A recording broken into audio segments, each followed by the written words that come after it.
Naomi Moretti excuses herself to check her phone. 3 missed calls, all from a private number. She's about to put the phone away when a text from unknown lights up her screen again. Remember late Mrs. Moretti? Her blood is on your hands. 25 mailers in 72 hours. Or Ricardo finds out the truth about his wife and in-laws. The phone nearly slips from her hands immediately.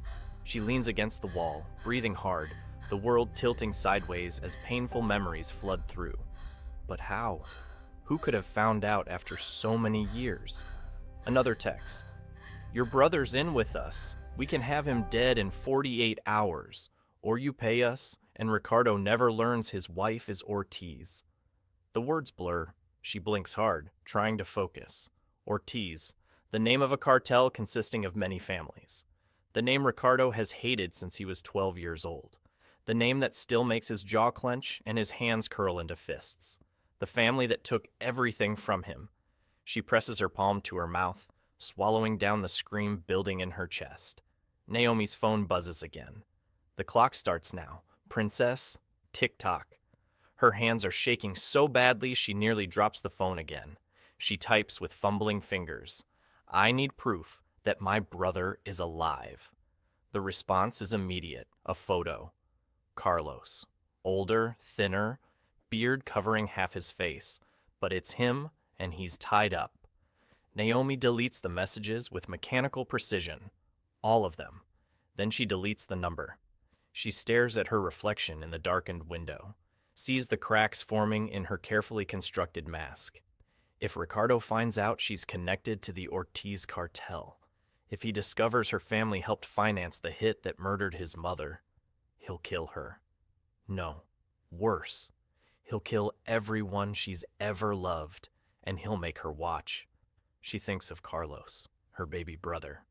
26 now, living under an assumed name in a country that isn't his home, always looking over his shoulder because at 18, he had to flee in the middle of the night with nothing but a fake passport and blood money. She can't let him die for their family's sins. But she can't tell Ricardo the truth either. She straightens her dress, reapplies her lipstick with steady hands, the mask sliding back into place. Then she walks back into the gala like her world isn't ending. After the party, Naomi finds herself alone near the balcony doors. The night air is warm, carrying the scent of jasmine and salt water. She should go back inside, should smile and make conversation, and pretend everything is fine. Instead, she pulls out her phone and scrolls through her contacts until she finds a name she hasn't called in 8 years. Daniel Cruz, her father's lawyer. The man who helped bury the evidence of what her father had done. The man who swore the secret would die with him. She presses call. He answers on the 3rd ring. I was wondering when you'd reach out. I assume this is about the messages you've been getting. Her blood runs cold.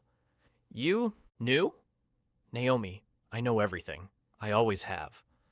There's something smug in his tone that makes her want to reach through the phone and strangle him. Meet me at midnight. Come alone. He hangs up. That midnight, the clock on Naomi's nightstand reads 1:47 a.m. She's been staring at it for the past 20 minutes, watching the minutes crawl by like they're mocking her. Beside her, Ricardo sleeps, or at least, his breathing is even and deep. She's learned over 6 years that he's a light sleeper, that even in rest, some part of him remains alert. At 1:52, she decides she can't wait any longer. She slides out of bed with practiced silence, feet finding the cool marble floor. Her silk nightgown whispers as she moves, but Ricardo doesn't stir. She grabs her phone from the dresser, slips into the walk-in closet, and closes the door before turning on the screen. The brightness makes her squint.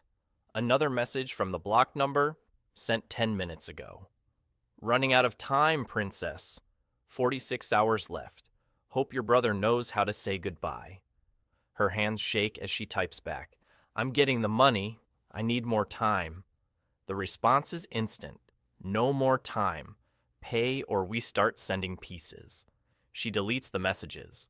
Dresses quickly in dark jeans and a black sweater. Clothes that don't scream, wife of Miami's most dangerous man.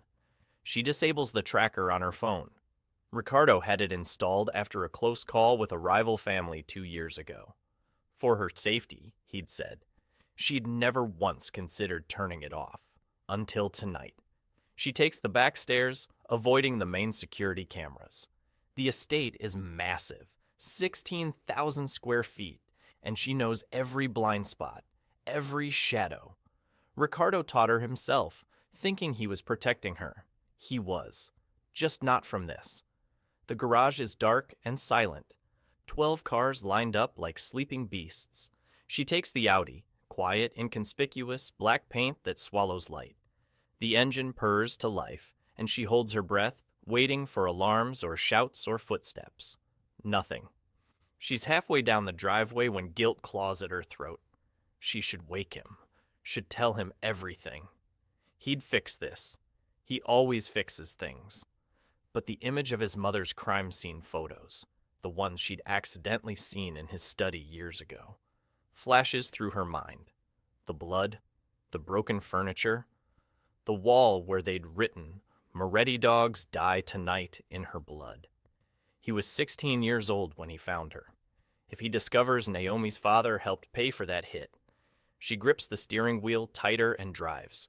At the location, Daniel's black Mercedes is already there, parked 30 feet away. Naomi. He says her name like they're old friends, like he didn't help destroy her family. You look good. Marriage suits you. Don't. Her voice is harder than she feels. Just tell me what you want. He tilts his head, studying her. Always straight to business now. You used to be more fun. That was before my father died, leaving me to clean up his mess. Our mess, Daniel corrects, moving closer. I helped him, remember? I'm just as exposed as you are if this comes out. Then why are you doing this? His smile widens. Because unlike your father, I don't have a death wish. Someone from the Ortiz cartel contacted me.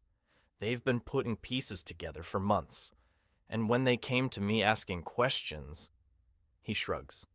I had to give them something for my safety. So, you gave them my brother? The betrayal shouldn't surprise her. It does anyway. I gave them a potential solution. They want $25 million for your brother. But I'm reasonable. He takes another step closer. She forces herself not to back away. I'll take $10 million to make this all go away. $10 million! She nearly laughs. Daniel, I don't have access to that kind of money without Ricardo noticing. Then get creative.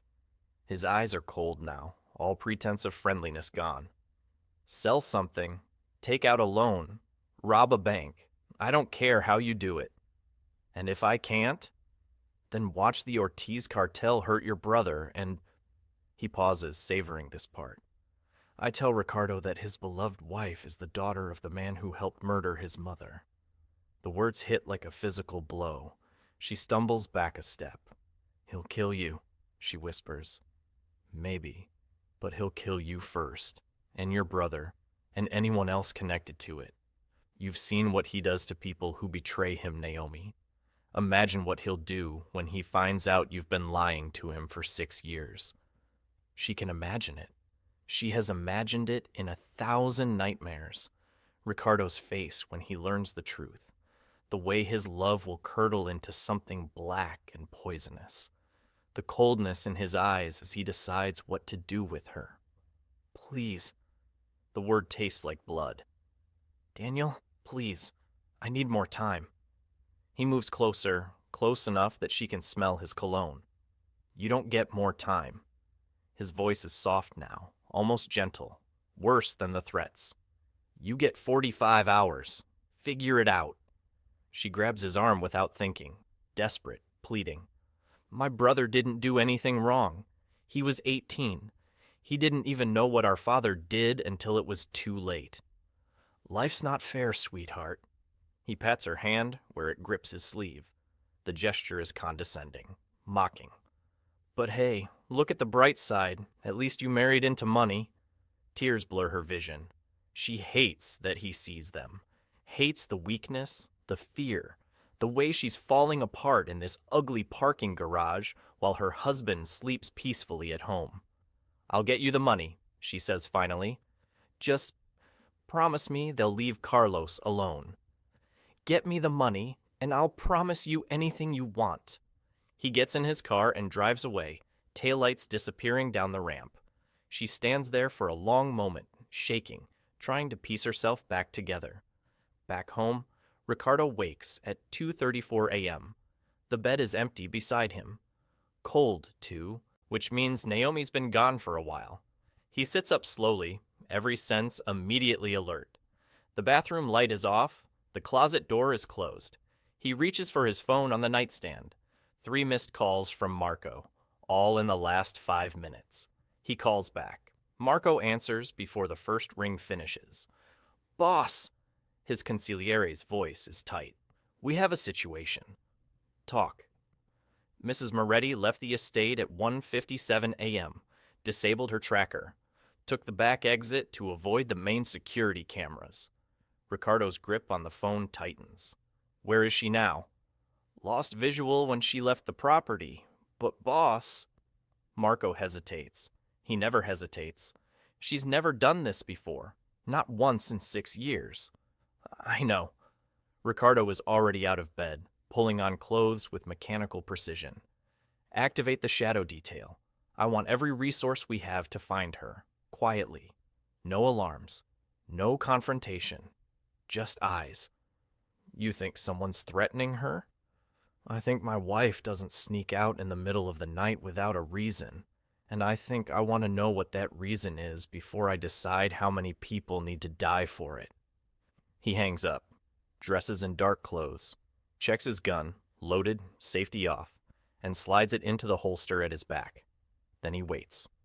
He doesn't pace, doesn't panic, just sits in the darkness of their bedroom, perfectly still, thinking through every possibility. Affair? No. He'd know. He always knows when someone's lying to him. And Naomi, his Naomi, she looks at him like he hung the stars. You can't fake that kind of love? Threat? More likely. Maybe someone from his past is trying to use her as leverage, or someone from her past that he doesn't know about yet. The thought makes his jaw clench. There's very little about Naomi's life before him that he hasn't thoroughly investigated. Her father's business dealings, her brother's disappearance 8 years ago, her brief relationship with Daniel Cruz. Daniel. The name triggers something, a memory. Marco mentioned him in a report months ago. Something about the lawyer resurfacing in Miami after years abroad. Ricardo pulls out his phone and texts Marco. Run a full background on Daniel Cruz. Last known location, recent activity, financial records, everything. I want it in an hour. The response is immediate. On it. Later, Marco calls back. "Boss, we found her." "Where?" "Brickell parking garage. She met someone. Male, 40s, expensive car. They talked for 18 minutes. She was..." He pauses. "She was crying, sir. Looked distressed." Ricardo's entire body goes rigid. Who was it? Running facial recognition now. Should have an ID in minutes. But, sir, one of our men got close enough to hear part of the conversation. And? The man said something about money, and time is running out. Mrs. Moretti said she'd get him the money. Silence. Ricardo processes this. Naomi meeting a man in secret. Promising him money. Crying. Distressed. It doesn't make sense. Unless... Did they seem close? Intimate? She grabbed his arm at one point, but it looked more desperate than romantic, like she was begging him for something. "Get me that ID, and I want eyes on my wife until she's back home. She doesn't know she's being followed. Understood." Understood. Ricardo ends the call and sits back in the darkness. Someone is threatening his wife. Someone is making her cry, making her sneak out and promise them money.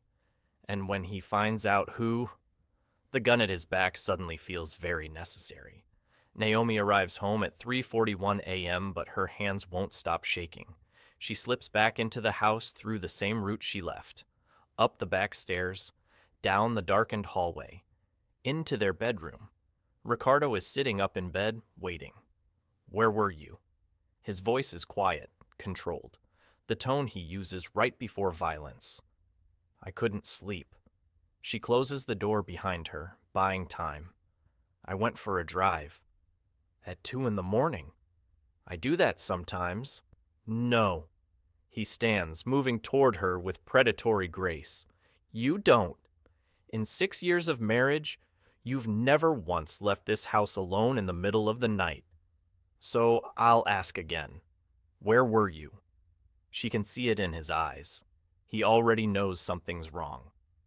Ricardo, the truth, Naomi. He's close now, close enough that she has to tilt her head back to meet his eyes. Whatever it is, whatever trouble you're in, tell me right now and I will fix it. For one wild moment, she almost does. Almost tells him everything. About her family being part of the Ortiz cartel and Daniel's blackmail, and her brother hiding in Colombia. But then she sees the rage that still lives in Ricardo's eyes when anyone mentions the Ortiz name. I'm not in trouble, she says. I just needed air. You disabled your tracker. It didn't want to be followed. Naomi, I'm fine. She moves past him, heading for the bathroom. I'm going to shower and go to bed. His hand catches her wrist. Not hard, never hard with her, but firm enough that she stops. If someone is threatening you, he says quietly, I need to know. I can't protect you if you won't let me. She looks back at him, at this man who would tear the city apart for her, who would kill anyone who hurt her without hesitation, who would destroy her if he knew the truth. No one is threatening me, she whispers. I promise. He searches her face for a long moment. Then, slowly, he releases her wrist. The morning sun burns through the floor-to-ceiling windows of Ricardo's study, but it brings no warmth. He hasn't slept, hasn't moved from his desk since Naomi finally drifted off 2 hours ago. In front of him, 3 folders, 2 phones, and a glass of scotch he poured at 4 a.m. but never touched. Marco enters after a soft knock, a privilege earned through 15 years of loyalty and 3 bullets he took meant for Ricardo. We have the ID, he says, dropping a folder on the desk. Ricardo opens it. A photograph stares back at him. Daniel Cruz, 41. Corporate lawyer, last known address, Coral Gables. Net worth, approximately $8 million. And in smaller print, previous relationship with Naomi Castellano. Ricardo's jaw tightens. Her ex? Yes, sir. They dated briefly 8 years ago, right before you met her. Ended amicably according to our records. He left Miami shortly after and worked in New York for 6 years. Returned 9 months ago. Nothing to flag him as a concern, until last night. What else? Financial records show regular deposits into his accounts. Large ones. 100,000 here, 50,000 there. All from offshore accounts we can't trace yet. It started about 8 months ago. Ricardo processes this. Daniel Cruz resurfaces after years away. Starts receiving mysterious payments. Then secretly meets with Naomi, who promises him money while crying. None of it adds up to anything good. Pull his phone records, bank statements, credit cards, everything he's touched in the last year, and I want to know who's been paying him. Already on it, but boss, Marco hesitates again. Twice in one conversation. There's something else. Show me. Marco pulls out his phone, plays a video. Low quality, shot from a distance, but clear enough. Naomi is in the parking garage. Daniel is moving closer. She grabbed his arm. The way they stand, too close, too familiar. Without audio, it could be anything. With imagination, it looks like everything Ricardo doesn't want to see. Our surveillance team got this. They couldn't get close enough for audio without being spotted. But the body language, Marco trails off, is circumstantial, Ricardo finishes. But his hand has curled into a fist on the desk. There's more. Marco swipes to another video. This one is different. Cleaner, better angles, like someone with professional equipment was filming specifically for this purpose. Ricardo watches as the video plays. Same scene, different angles, and this one has been edited. Timestamps in the corner, audio a bit audible, but suggesting intimacy rather than distress. Naomi's voice, isolated. "I'll get you the money." Daniel's hand on her shoulder. The way she leans into him for just a moment. Who delivered this? Courier service, paid in cash. The pickup location was a FedEx in South Beach. No cameras in that particular location. Ricardo stops the video, seeing differences between the two videos presented to him. And it's one of two things. Someone wants him to either believe his wife is cheating or she actually is. And he has a feeling it's the first. "Run a trace on the metadata," he says. "I want to know what device edited this video, what software, what IP address, everything." Victor's already working on it. Good. After he leaves, Ricardo pours himself a fresh scotch, drinks it in one swallow. Then he makes a call to the one person who can tell him what he needs to know. Victor answers on the second ring. "I was wondering when you'd call. How long for the trace?" "All ready." Done. The video was edited on a device connected to your estate's Wi-Fi network, specifically a laptop registered under your organization's equipment inventory. Ricardo goes very still. "Narrow it down." "Working on it." "But Ricardo, whoever did this knew what they were doing. They tried to mask the digital signature, route it through proxy servers. This isn't amateur work." "Then we're dealing with a professional. Or someone who hired one. I should have more in a few hours. But Ricardo?" Victor's voice drops. "Be careful. If someone inside your organization is setting this up, they're playing a long game, and they're patient. Patience runs out." Ricardo ends the call. He's about to pour another drink when his phone buzzes. A text from Marco. "An anonymous tip came in about your wife's bank accounts left to her by her father. Should I look into it?" Ricardo stares at the message.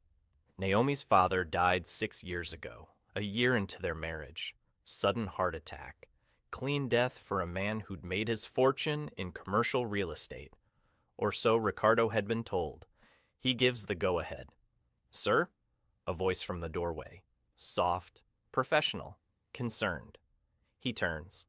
Lena, his executive assistant for 5 years, stands there, tablet in hand, dressed in her usual pristine business attire.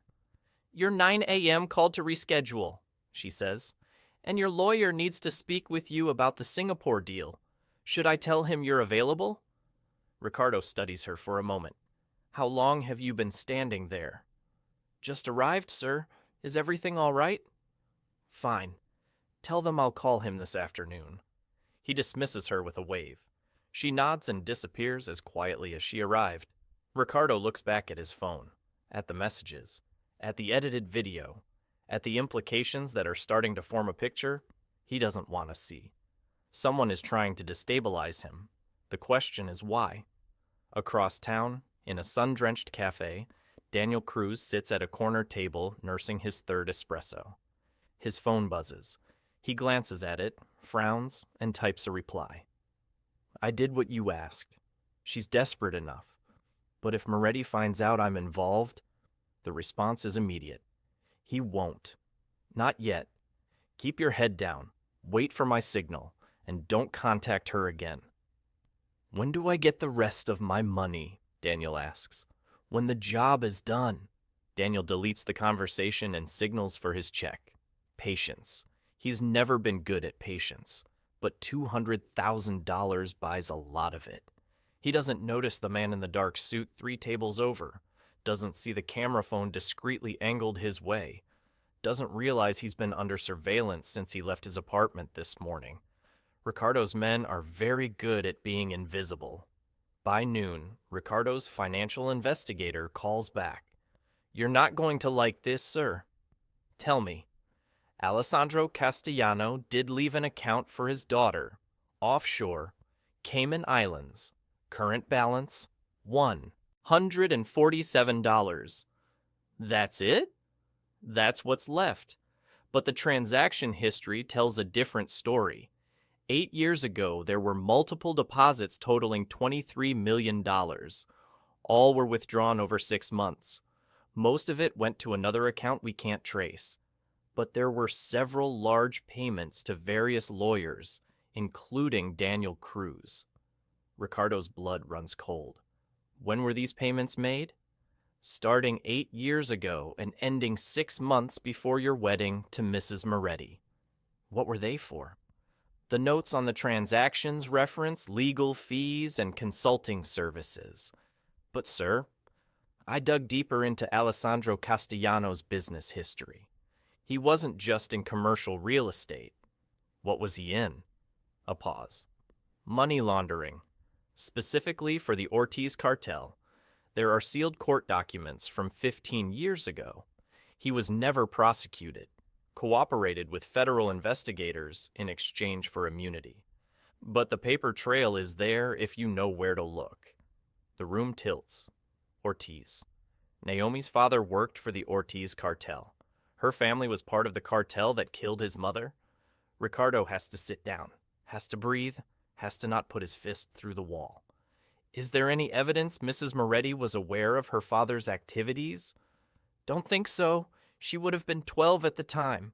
But, sir, her brother Carlos, he disappeared 8 years ago. The feds think someone tipped him off, and the only person with access to that information was his lawyer. Daniel Cruz. Yes, sir. Ricardo ends the call. Sits in his study surrounded by evidence of betrayal, of lies, of a past that won't stay buried. His wife, his Naomi.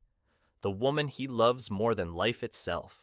She was a victim of the Ortiz cartel and their games just like his mother. 2 hours later, Victor calls back. His voice is careful. Ricardo, I traced the video and found something else. One of your assistants has an account in the Caymans. It was opened 8 months ago. There have been regular deposits. $20,000 a month. The source is untraceable, but the pattern matches the deposits from and to Daniel Cruz. Ricardo says nothing.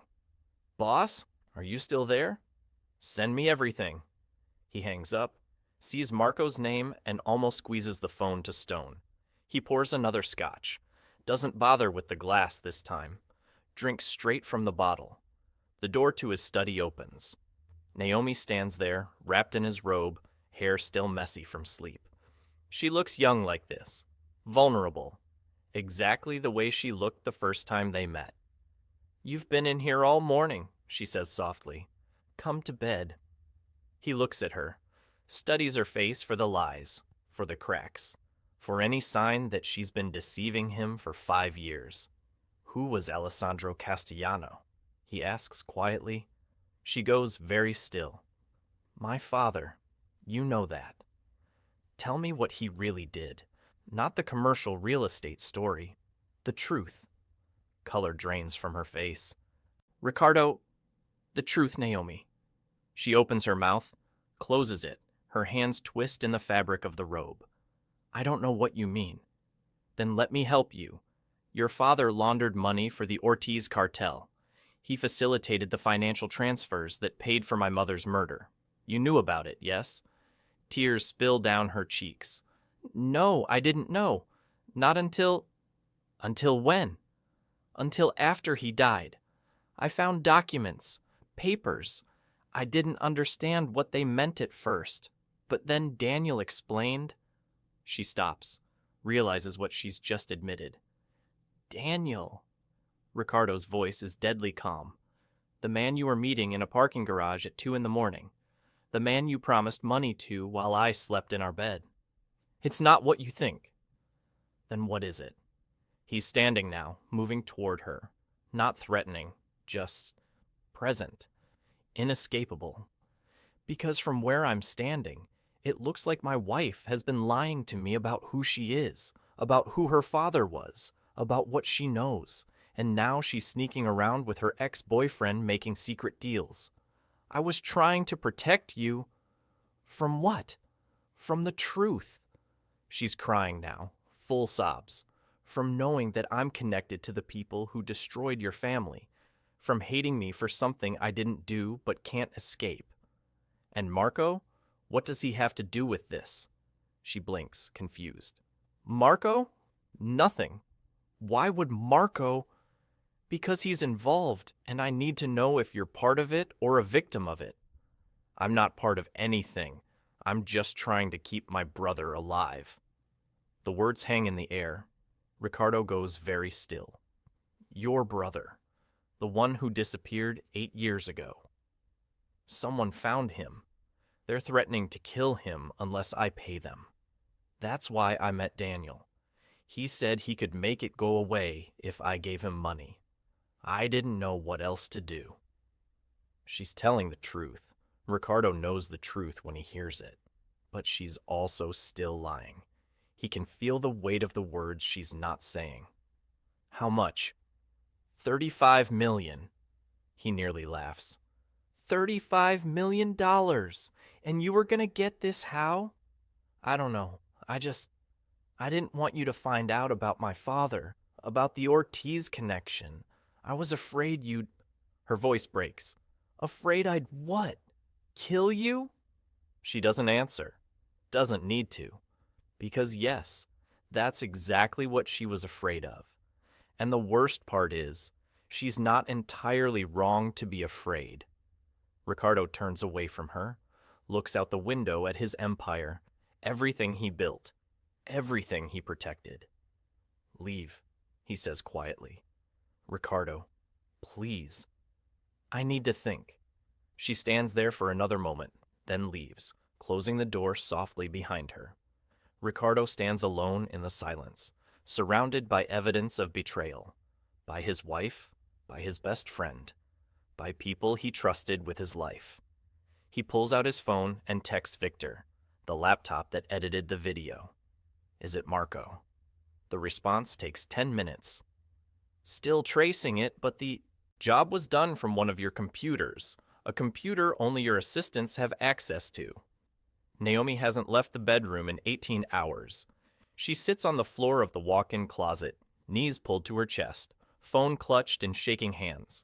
The screen shows the same number she's been staring at for the past hour.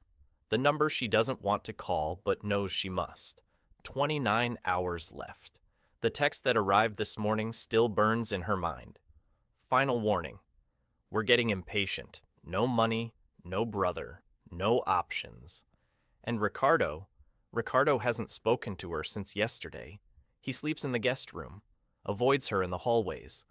When their eyes meet across the house, his are cold, calculating, like he's already decided what to do with her, but hasn't pulled the trigger yet.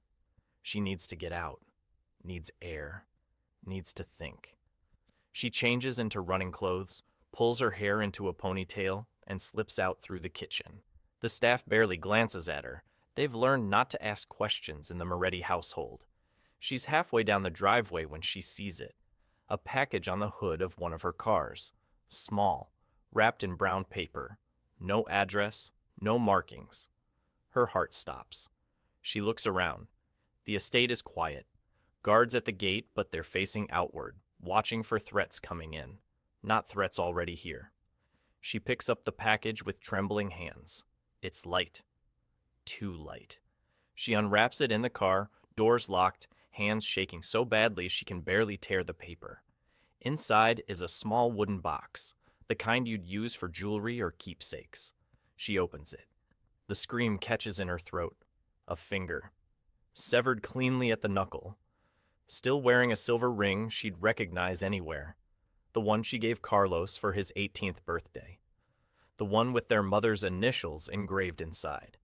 There's a note underneath, written in neat block letters. The rest of him comes next. 24 hours. $25 million. Wire instructions to follow. Don't test us. The box falls from her hands. She's out of the car, stumbling, vomiting into the manicured grass.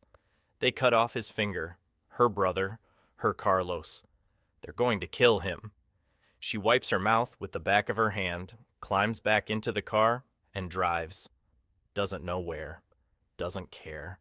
just away from the house, away from Ricardo's cold eyes, away from the box with her brother's finger. She ends up in a grocery store parking lot 3 miles away, crying so hard she can't breathe. Her phone rings. Unknown number. She answers. "Did you get our gift?" The voice is electronically distorted. Could be male or female. Impossible to tell. "You cut off his finger?" Her voice is hollow. Dead. Just one. We have 9 more to send before we start on the other parts. So, here's what's going to happen. You're going to wire us $25 million to the account we're about to send you. You have 24 hours, not a minute more. I don't have 25 million. Then get it. Sell something. Your cars. Your jewelry. We don't care how, but if we don't see that money, we will send you Carlos's head. The line goes dead. A text arrives immediately. Bank routing numbers, account details, wire instructions. Naomi stares at her phone, mind racing. The estate. Ricardo's crown jewel. The property in the Keys is worth $50 million. The one he inherited from his uncle. The one he calls the heart of our empire. She has the authorization codes. Her name is on the trust. She could sell it. The thought makes her sick. But the image of Carlos's severed finger makes her sicker. She makes a call to a real estate attorney she's used before. Someone discreet, someone who doesn't ask questions if you pay them enough. I need to sell a property, fast, cash buyer, no questions. Can you make it happen? Depends on the property. The Moretti estate in the Keys, she responds. Silence on the other end. Mrs. Moretti, that property is worth $50 million. I know, I'll take 35. Cash, close in 48 hours. Naomi says, that's highly irregular. Thais, can you do it or not? She asks another pause. I know someone. But if Mr. Moretti finds out, he won't, and you'll get your usual fee. Make it happen. She hangs up before he can argue. Then she sits in her car in a grocery store parking lot and makes a decision that will either save her brother or destroy her marriage. Probably both. Ricardo stands in his study, arms crossed, face carved from stone. Then a call from the snitch in his empire, Marco. Sir, I just received notice that the Keys estate has been listed for sale. Emergency sale, $32 million. Cash buyer, close in 48 hours. A call comes in. The room tilts. Who authorized this? According to the paperwork, Mrs. Moretti. She has co-authorization rights as per the family trust. Ricardo ends the call, turns to Victor. Naomi just listed it for $35 million. Fast sale. Cash buyer. Boss, that property is worth... I know what it's worth. Ricardo's voice is ice. Which means she's desperate enough to sell it at a loss. Which means whatever Daniel Cruz has on her, it's bad enough that she'd betray me to fix it. Ricardo's fist comes down on the desk hard enough to crack the wood. I'm done playing games. I want Daniel Cruz brought to me today. I don't care what you have to do. Find him and bring him here. Ricardo stands alone in the office, breathing hard, fighting the rage that threatens to consume him. By evening, the sale is in motion. The attorney notarizes the document. It's done. The money will be wired to the account you specified. She should feel relief, but she doesn't. Just numbness spreading through her chest like frost. She drives home as the sun sets, painting the Miami sky in shades of blood and fire. When she pulls through the estate gates, she parks, takes a breath, then goes inside. He's waiting in the foyer. The look on his face stops her cold. How long? He moves toward her slowly, like a predator. How long have you been planning this? It's not what you think. Then what is it? He's close now, close enough that she can see the rage barely contained in his eyes. Because from where I'm standing, you've been lying to me about your father, lying about Daniel Cruz, And now you're selling my legacy for $35 million.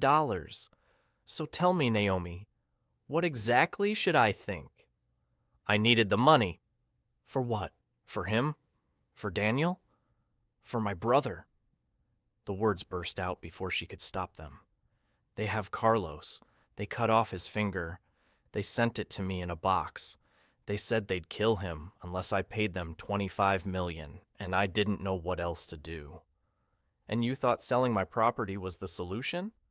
I thought saving my brother was the solution. By destroying my trust in you? His voice rises. By betraying me instead of coming to me for help? You haven't spoken to me in 2 days. You look at me like I'm your enemy. How was I supposed to ask you for help when you think I'm conspiring against you? Silence falls between them, heavy, suffocating. Ricardo turns away from her, runs his hands through his hair. When he speaks again, his voice is raw. Do you have any idea what that property means to me? It was the last thing my uncle gave me before he died. It was supposed to be our legacy, our future. He looks back at her. And you sold it, without even telling me. I was trying to save someone I love. What about the person standing right in front of you? Did you think about what this would do to us? She can't answer that. Because no, she didn't think about them. She only thought about Carlos, about saving him, about fixing her father's mistakes before they destroy everyone she loves. I'm sorry, she whispers. Sorry does not undo what you've done. He walks past her, heading for his study. Where are you going? To fix your mess. Again. The door slams. Naomi stands in the foyer, alone, surrounded by the ruins of her marriage. In his study, Ricardo makes a call to Victor. Stop the sale. What about Mrs. Moretti? I'll handle it. Just stop the sale. He hangs up. While Victor works, Ricardo pulls up security footage from his estate. Watches Naomi receive the package this morning. Watches her open it. Watches her face drain of color. He enhances the image, sees what's inside. A finger. A ring he recognizes from old photos of Carlos. Either someone actually cut off her brother's finger, or they went to great lengths to fake it. Then he calls Lena. She answers immediately. Yes, sir? I need you to do something for me, and it stays between us. Of course. What do you need? I need you to monitor my wife's communications, phone, email, everything. And I need you to report directly to me. No one else knows about this. You have my loyalty, sir, always. He ends the call. Late that night, Ricardo's men finally locate Daniel Cruz. He's in a bar in Wynwood, 3 drinks deep, looking nervous. He keeps checking his phone, keeps glancing at the door. Ricardo's men don't give him a choice. They take him out the back exit, quiet and efficient, throw him in a van, drive him to one of Ricardo's properties, the kind that doesn't appear on any official records. By midnight, Daniel Cruz is tied to a chair in a warehouse, blood running from his nose, staring up at Ricardo Moretti. I'm going to ask you questions, Ricardo says calmly, holding a snapping device to his finger. And you're going to answer them truthfully. Every lie costs you a finger, understand? Daniel nods frantically. Did the Ortiz cartel reach out to you? Or is this a blackmail? Blackmail, Daniel finally answered after almost losing his first finger. Who hired you to blackmail my wife? I don't know his real name. He used a fake ID. Daniel trembled while answering. Describe him. Mid-aged professional.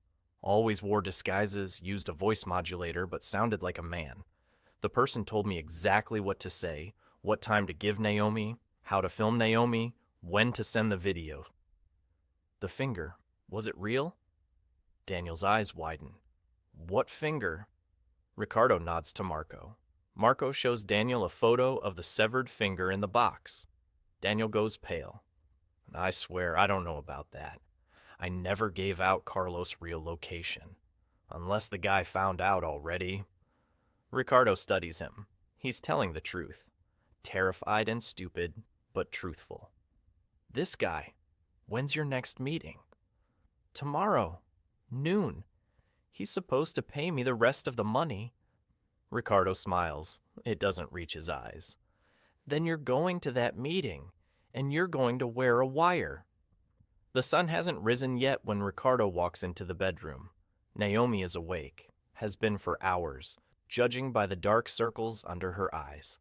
She's sitting on the edge of the bed, still dressed in yesterday's clothes, phone clutched in her hands like a lifeline. She looks up when he enters. Hope flickers across her face for just a moment before she sees what he's holding. A USB drive. Her face goes pale. "We need to talk," he says quietly. He turns and walks out before she can respond. Naomi sits frozen for 30 seconds. Then she moves on autopilot, splashing water on her face, pulling on clean clothes, trying to prepare herself for whatever's coming. When she enters the study, Ricardo is standing at the window, silhouetted against the pre-dawn light. The USB is plugged into his laptop. The screen is paused on a frozen image she recognizes immediately. The parking garage, her and Daniel. "Sit down," Ricardo says without turning around. She sits. He presses play. The video starts. But this isn't the meeting she remembers. The audio is different. Her desperate pleas sound intimate, breathy. The camera angles make every gesture look romantic. Making her grab Daniel's arm looks like a caress. Make her tears look like passion. It's a lie. A beautifully crafted, professionally edited lie. But it's convincing enough to destroy her. Ricardo stops the video, turns to face her. "That video is fake. I know it's fake." He moves toward her slowly. "Someone edited this to make you look guilty. What I want to know is why. What do they have on you that's bad enough to go to these lengths?" She opens her mouth. "My father," she starts, voice barely above a whisper. "He laundered money for them. For years. I didn't know. I swear I didn't know until after he died. Daniel helped me bury the evidence, helped me protect Carlos." "Carlos knew?" "No, our father framed him to save himself. Told the feds Carlos was the one moving the money. That's why he ran. That's why he's been hiding for 8 years. Ricardo's hand curls into a fist at his side. "What else?" This is it. The moment that ends everything. 15 years ago, my father moved money for the Ortiz cartel. $2 million. He facilitated the wire transfers. She can barely get the words out. He didn't know what it was for at the time, but the timing, it matches when your mother... She can't finish the sentence. Ricardo turns away from her, walks back to the window. His shoulders are rigid, his breathing carefully controlled. When he speaks again, his voice is hollow. "You've known this for how long?" "Since a few months after he died. I found the records. I realized what he'd done. And I knew if you ever found out. You knew I'd kill you." His voice is flat, empty. "I knew you'd hate me. That you'd see your mother's murder every time you looked at me.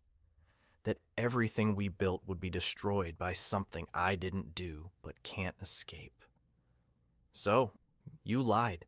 For 5 years. I was trying to protect both of us." "Protect me?" He spins around, and now she can see the rage breaking through. "By lying? By sneaking around with Daniel Cruz? By selling my property behind my back? They sent me his finger," her voice cracks. "What was I supposed to do?" "Come to me," he's shouting now, the control finally shattering. "You were supposed to come to your husband and tell him the truth. Let me protect you. Let me fix it. You could have trusted me." His fists slam into the desk, and the laptop jumps. "You could have believed that I love you more than I hate them. That I would choose you over revenge. That I would save your brother because he's yours, not because of what your father did." Tears stream down her face. "Would you have? Really? If I'd told you 6 years ago that my father helped kill your mother, would you have married me anyway? Would you have looked at me the same? Or would you have seen her blood every time you touched me? The question hangs in the air between them. Ricardo says nothing for a long moment. Then he turns back to the window, his voice raw when he finally speaks. I don't know. I want to say yes. I want to believe I'm strong enough to separate you from your father's sins. But honestly, I don't know. He looks back at her. What I do know is that you should have given me the chance to make that choice, not made it for me. I'm sorry. She's crying openly now. For lying. For selling the estate. For being the daughter of a monster. But I'm not sorry for trying to save my brother, even if it costs me everything else. She stands on shaking legs, heading for the door. Where are you going? To pack. You want me gone? I can see it in your eyes. I didn't say that. You didn't have to. She's almost at the door when his voice stops her. Softer this time. Tired. The ransom demand. The finger. The videos. Someone is orchestrating all of this. She turns back slowly. What? I had Victor analyze the video. It was edited on a device connected to our network, not the Ortiz cartel. Someone inside the organization is setting you up. He sits down heavily in his chair. Someone who wants you desperate and me furious. Someone who benefits from us destroying each other. Daniel confirmed it. Who? You'll find out soon. He looks at her, and for the first time since this nightmare started, she sees something other than anger in his eyes. I need you to trust me. No more dealing with the fake Ortiz or real Ortiz cartel. Can you do that? After everything I've done. After everything we've both done. He stands. I'm furious at you, Naomi. For the lies, for the betrayal, and I need time to process what you told me about your father. But someone tried to destroy us, and I don't let people get away with that. What do you need me to do? Stay here. Stay visible. Act like we're falling apart. Shouldn't be hard, since we are. His mouth twists bitterly. And if anyone asks, tell them I'm sleeping in the guest room and barely speaking to you. You want people to think we're done? I want whoever's behind this to think they're winning, that their plan worked. People get sloppy when they think they've won. She nods slowly, understanding. He walks to the door, then pauses. Your father's sins aren't yours. I need you to know that, even if I can't fully accept it yet. But Naomi.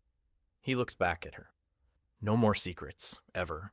Even if the truth could destroy us, especially then. I promise. He leaves. She stands alone in his study, surrounded by evidence of her lies, not sure if he's trying to save their marriage or just catch whoever's setting her up. Maybe both. Maybe neither. In his office, Ricardo makes a call. The meeting with Daniel. We're still on, but I need you to add extra surveillance. Whoever hired him might not show, but they'll be watching. I want cameras on every angle of that coffee shop and on Marco, too. Already done, boss. At noon. The coffee shop in Brickell. Daniel sits at a corner table, wearing a wire, sweating through his shirt. Ricardo's men are scattered throughout, invisible, professional. Ricardo watches from across the street, headphones on. She's late, Daniel mutters. Patience, Victor's voice through the earpiece. 10 minutes, 20, 30. Then, Daniel's phone buzzes. Sorry, can't make it. Something came up. The rest of your payment will be wired by the end of the day. Delete this conversation. Daniel stares at his phone. She's not coming, Ricardo says flatly. Abort. But as they're packing up, Victor gets a call. He listens, his face darkening, then turns to Ricardo. Boss, we have a problem. Someone just called in an anonymous tip to the Miami PD about Daniel Cruz. Said he's been running an extortion scheme. They're on their way to pick him up right now, Ricardo swears. He's burning him, getting rid of the evidence. What do we do? Let them take him. But I want our lawyers there before he says a word, and I want surveillance on whoever visits him in lockup. As Daniel is led away in handcuffs, looking confused and terrified, Ricardo sits in the van and thinks, whoever's behind this just made a mistake. They showed their hands, revealed they're willing to sacrifice their own assets to stay hidden, which means they're getting nervous, which means he's getting close. That evening, Naomi sits alone in the bedroom when her phone rings. Unknown number. She almost doesn't answer, but something makes her pick up. Hello? Heavy breathing. Then a voice, male, panicked, speaking fast. Naomi, it's Daniel. They arrested me. I get one call and I need you to listen. I don't want to hear. It's not what you think. The whole thing was a setup. The man who hired me, he's been playing both of us. What man? I don't know his real name, but he works for your husband. He's close to him. His voice drops to a desperate whisper. Get a paper. I need to at least give you your brother's recent location to confirm if he was truly kidnapped. Naomi grabs a paper, writes the address before the line goes dead. She wants to give Marco the address to confirm her brother's whereabouts, but she remembers what Daniel said. Her breath catches. Could it be Marco? Naomi grabs her phone and calls Ricardo. An hour later, they sit in Ricardo's study. Doors locked, no staff allowed in. Naomi tells him about Daniel's call, about the description, about her realization. Ricardo listens without interrupting. When she's done, he's quiet for a long moment. I know, he says finally. She blinks. You know? I've suspected for the past few hours. Then why haven't you arrested him if he truly has my brother? Because I don't just want him arrested. I want him destroyed. He looks at Naomi with cold determination. He tried to take you from me, spent months orchestrating this entire nightmare. So, I'm going to give him exactly what he wants, and then I'm going to take everything from him, publicly. How? My annual charity gala is in 3 days. Everyone who matters in this city will be there. Press, politicians, business leaders. His smile is deadly. And that's where we're going to expose everything. With evidence, with witnesses, with every piece of proof we've been gathering. What do you need me to do? Act heartbroken. Act like our marriage is over. Let her think she's won. And when we get to that gala, he reaches across the desk and takes her hand. We show her exactly what happens to people who touch what's mine. For the first time in weeks, Naomi smiles. I can do that. Ricardo squeezes her hand. We're going to get through this. The lies, the betrayal, your father's history, all of it. But first, we end this threat. Together. Together, she echoes. Tears slip down her cheeks. I should have told you from the beginning. Yes, you should have. And after this, we're going to marriage counseling. And you're going to spend the next year rebuilding my trust. And I'm probably going to be suspicious and paranoid and difficult. He touches her face gently. But I'm not losing you.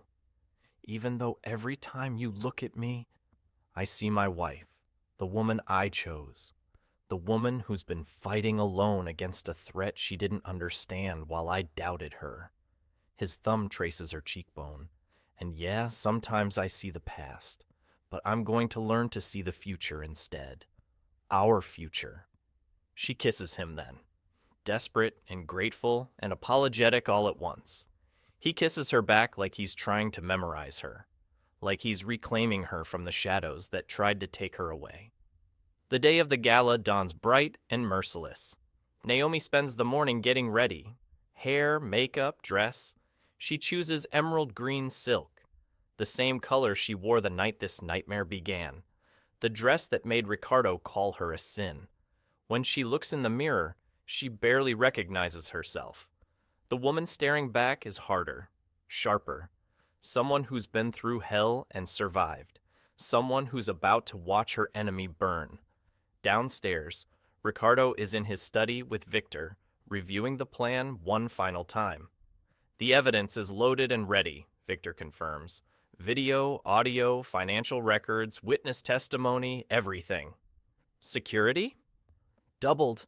No one gets in without clearance. And we have plainclothes officers stationed throughout the venue. The moment we give the signal, they move. Victor leaves, then Marco comes in. Is my date ready?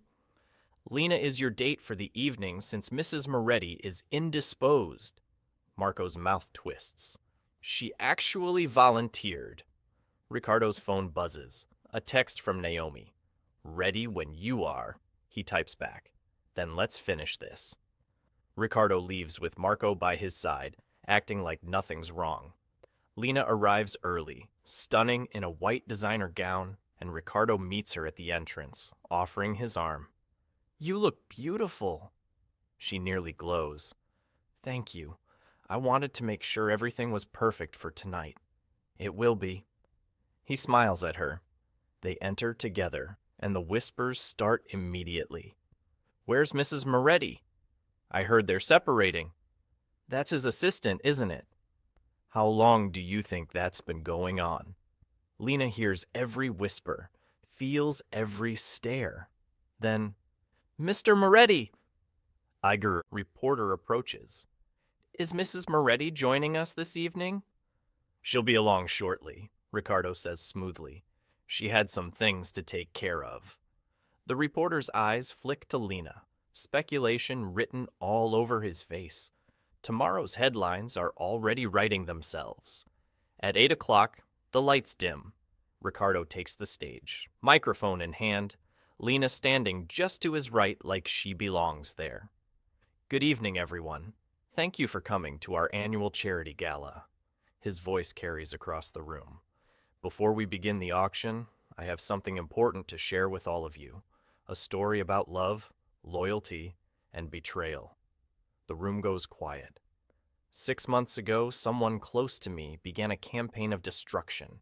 They hired criminals, fabricated evidence, manipulated everyone around me, all to destroy the person I love most in the world. Tonight, I want to share with you exactly what they did, and exactly who they are. The screens around the ballroom light up. The first video plays. Daniel and the blackmailer in a coffee shop, then switches to another video, tagged original. This time, the disguised person leaves, and when we see the real face, it's not Marco. It was Lena disguised as a man in order to blame someone else if investigated. You need to make her look desperate, intimate, like she's in love with you. I'll pay you $100,000 up front. Another 100 when Ricardo files for divorce. A distorted voice could be clearly heard, but Lena was the one speaking. Gasps ripple through the crowd. The next screen, financial records, wire transfers from offshore accounts registered to Lena Volkov to Daniel Cruz. 20 payments over 6 months. The next, security footage from the Moretti estate. Lena is in Ricardo's office at 3 a.m. alone, editing video on his computer and making sure no one saw Naomi leave that night. The next, text messages between Lena and an unknown number discussing how to get rid of the wife. Lena stands frozen on stage. No, she whispers. This is fake. Fake? Ricardo's voice is ice. You've been obsessed with me for years. You decided my wife was the obstacle. So, you hired Daniel Cruz to blackmail her. You fabricated evidence to make me think she was having an affair. You even arranged for her brother's finger to be cut off. He pauses. Except it wasn't her brother's finger. It was from a morgue, purchased with an unknown credit card. You terrorized my wife with a fake ransom to make her desperate enough to sell my property. More gasps. Phones are out now, recording everything. Ricardo's smile is deadly.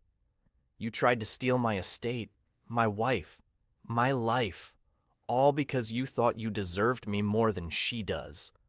Lena is shaking her head, backing away. I was trying to help you. She was lying to you. Her father was Ortiz.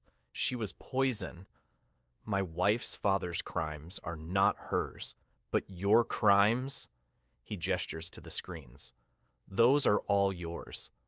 The final video plays, Lena in her apartment standing in front of her wall of photos. Ricardo's face was circled in red. Naomi scratched out, her voice recorded without her knowledge. Once she's gone, he'll finally see me. He'll finally choose me. I've waited so long. I love him more than she ever could. He's mine. He's always been mine. The crowd is horrified, disgusted. Phones everywhere. This story is going viral in real time. Lena tries to run, but the ballroom doors open and Naomi walks in. Emerald green silk, diamond necklace, hair perfect, makeup flawless. She looks like a queen. You tried to destroy me, Naomi says quietly. You terrorized me. You made me think my brother was being tortured. You tried to steal my husband and my home. Tried to frame Marco, who did nothing but suspect you when he realized you had an offshore account like him. She steps closer to Lena, who's now surrounded by security.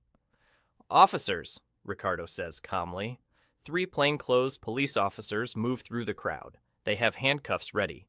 Lena Volkov, you're under arrest for extortion, blackmail, fraud, conspiracy, harassment, and about 15 other charges my lawyers are still compiling.